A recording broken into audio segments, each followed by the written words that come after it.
Hello everyone, welcome to the Morning Cup. My name is Dirty Airy, and today's topic will be procedural generation and its relationship to music. Procedural generation is a term I first encountered while playing a video game called The Binding of Isaac. The Binding of Isaac is a relatively graphically simple game, but its gimmick is that it runs on an algorithm that allows it to produce over 8.2 billion variations of itself. When you play The Binding of Isaac, you will never play the same version twice. That is, unless you have actually played it 8.2 billion times at least.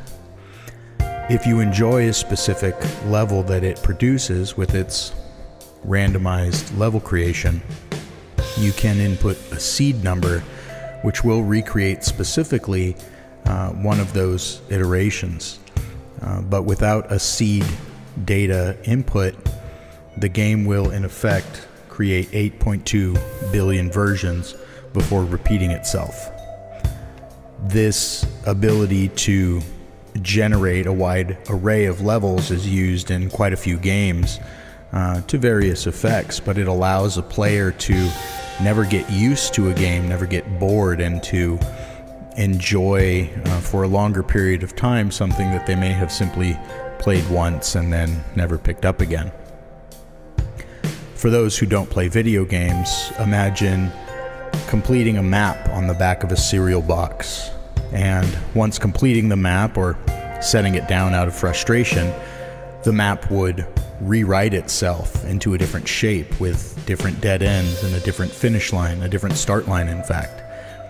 This is a basic way to explain procedural generation.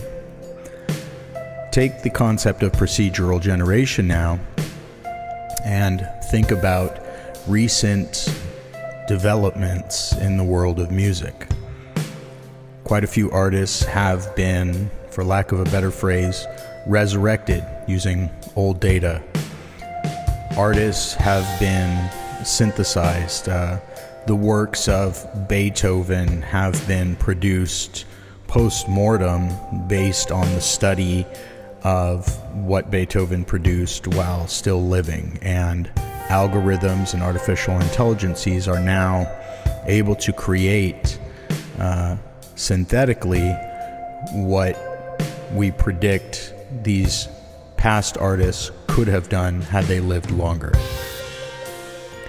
Imagine taking data from your favorite bands and entering that into a training sheet of an artificial intelligence network, having it produce an algorithm similar to the procedural generation of a video game. And instead of it producing levels or maps, it could simply produce that genre of music from your favorite artist, theoretically, forever, billions of songs. Imagine taking not a specific band, but specific artists, a drummer from here, a singer from there, a guitar player from here, any era, any genre, blending them together and having this program procedurally generate songs using those artists. The question for today is the use of procedurally generated music something that sounds appealing? If so, is it something that could potentially replace, let's say, organic artistry? Would the creation of a procedurally generated 100% artificial band impede the innovation of a young human artist? If teenagers who are playing the guitar for the first time today understand and realize that their competition will be the greatest from all history playing together forever, is it possible that the use of such procedurally generated music could stifle instruments as a creative outlet for youth? What are the ethics involved in the use of this? And what would you pay? Would you pay for individual songs and the seed data that could produce them? Would you pay a subscription fee? That's all we got for today. Hope you enjoyed your cup.